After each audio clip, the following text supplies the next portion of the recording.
നമസ്കാരം മലയാളി വാർത്ത ഇൻസൈഡിലേക്ക് സ്വാഗതം. സംസ്ഥാനം കടമെടുത്ത് കുത്തുവാള എടുത്തിരിക്കുകയാണ് എന്ന് എല്ലാവർക്കും നന്നായി അറിയാം.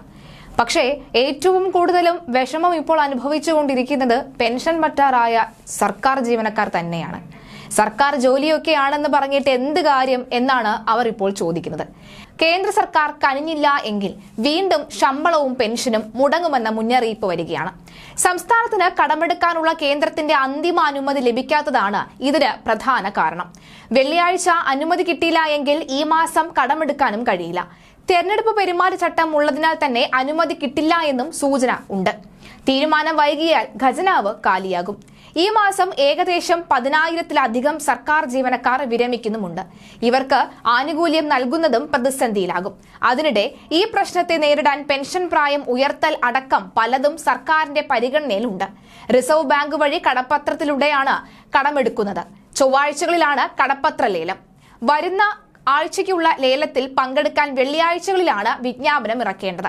ഈ മാസത്തിലെ അവസാനത്തെ ചൊവ്വാഴ്ച, അതായത് 28-ാം തീയതിയാണ്. വെള്ളിയാഴ്ച വിജ്ഞാപനം ഇറക്കിയാലേ, അതായത് ഇന്ന് വിജ്ഞാപനം ഇറക്കിയാലേ 28-ന് കടമെടുക്കാൻ കഴിയൂ. ഈ സാമ്പത്തിക വർഷത്തെ കേരളത്തിന്റെ കടമെടുക്കൽ പരിധിയിൽ ഔദ്യോഗിക അംഗീകാരം കേന്ദ്രം നൽകിയിട്ടുമില്ല. 37,000 കോടിയാകും ഇതെന്നാണ് കേരളത്തിന്റെ പ്രതീക്ഷ. നേരത്തെ 5,000 കോടി കടമെടുക്കാനുള്ള താൽക്കാലിക അനുമതി ചോദിച്ചപ്പോൾ 3,000 കോടിയാണ് അനുവദിച്ചത്. ഇത് മെയ് ആദ്യത്തോടുകൂടി എടുത്തു കഴിഞ്ഞു. ട്രഷറി ഇപ്പോൾ ഓവർ ഡ്രാഫ്റ്റിലേക്കാണ്. കേന്ദ്രത്തിൽ നിന്ന് നികുതി വിഹിതമായി 1,500 കോടി എത്താനുമുണ്ട്. ഇത് കിട്ടിയാൽ ഓവർ ഡ്രാഫ്റ്റ് ഒഴിവാകും. അതുണ്ടായാൽ വീണ്ടും ഓവർ ഡ്രാഫ്റ്റിലേക്ക് പോയി ശമ്പളവും പെൻഷനും നൽകാൻ കഴിയും. എന്നാൽ 1,500 കോടി കിട്ടുമോ എന്നതും ആർക്കും അറിയില്ല. മൊത്തം ആഭ്യന്തര വരുമാനത്തിന്റെ 3% കടമെടുപ്പ് പരിധി. ഇത്തവണ കേരളത്തിൽ 37,512 കോടിയാണുള്ളത്. എന്നാൽ ഈ സാമ്പത്തിക വർഷം ഇതിന്റെ ഇരട്ടിയെങ്കിലും കടമെടുത്താലേ കേരളത്തിന് പിടിച്ചു നിൽക്കാൻ പോലും കഴിയും. 2004-2005 സാമ്പത്തിക വർഷത്തിൽ 25,000-ഓളം പേരാണ് സർക്കാർ ജോലിയിൽ നിന്നും വിരമിക്കുക. ഇതിൽ 20,000 പേർ വിരമിക്കുന്നത് മെയ് മാസത്തിലാണ്. ശരാശരി ഒരാൾക്ക് വിരമിക്കുമ്പോൾ 40 ലക്ഷത്തോളം രൂപ സർക്കാർ നൽകേണ്ടതുണ്ട്. 20,000 പേർക്ക് ഇത്രയും തുക നൽകാൻ കുറഞ്ഞത് 8,000 കോടിയെങ്കിലും വേണം. ഈ സാഹചര്യത്തിലാണ് പെൻഷൻ പ്രായം ഉയർത്തുന്നതിൽ സർക്കാർ ആലോചന തുടങ്ങുന്നത്. പെൻഷൻ പ്രായം 60 ആക്കിയാൽ കേരളത്തിന്റെ സാമ്പത്തിക നില കൂടുതൽ സുസ്ഥിരമാകുമെന്ന് കരുതുന്നവരുമുണ്ട്. എന്നാൽ യുവാക്കളുടെ പ്രതിഷേധം അതിരുവിടും. പെൻഷൻ പ്രായം ഉയർത്തിയില്ല എങ്കിൽ വലിയ പ്രതിസന്ധിയായി മാറുമെന്ന് ധനകാര്യ വകുപ്പിലെ നന്നായി അറിയാം.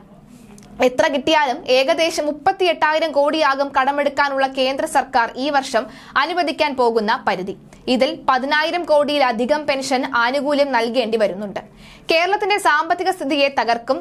കിഫ്ബിയുടെയും മറ്റ് ഫണ്ടുകളുടെയും കടമെടുക്കൽ കണക്കും സംസ്ഥാന സർക്കാരിന്റെ പരിധിയിൽ കൊണ്ടുവന്നാൽ കേരളത്തിന് അനുദനീയമായിട്ടുള്ള ഈ സാമ്പത്തിക വർഷത്തെ കടമെടുപ്പ് പരിധി 25,000 കോടിയായി ചുരുങ്ങാനും സാധ്യത ഏറെയാണ്. അങ്ങനെ 25,000 കോടി മാത്രം കടമെടുക്കാൻ ആകുന്ന സാഹചര്യം ഉണ്ടാകുമ്പോൾ പെൻഷന് വേണ്ടി അതിൽ പകുതിയോളം കൊടുക്കുന്നതിലെ പ്രതിസന്ധി ചിന്തിക്കാവുന്നതേ ഉള്ളൂ, അല്ലെങ്കിൽ ചിന്തിക്കാവുന്നതിനപ്പുറമാണ് എന്ന കാര്യത്തിൽ യാതൊരുവിധ സംശയവുമില്ല.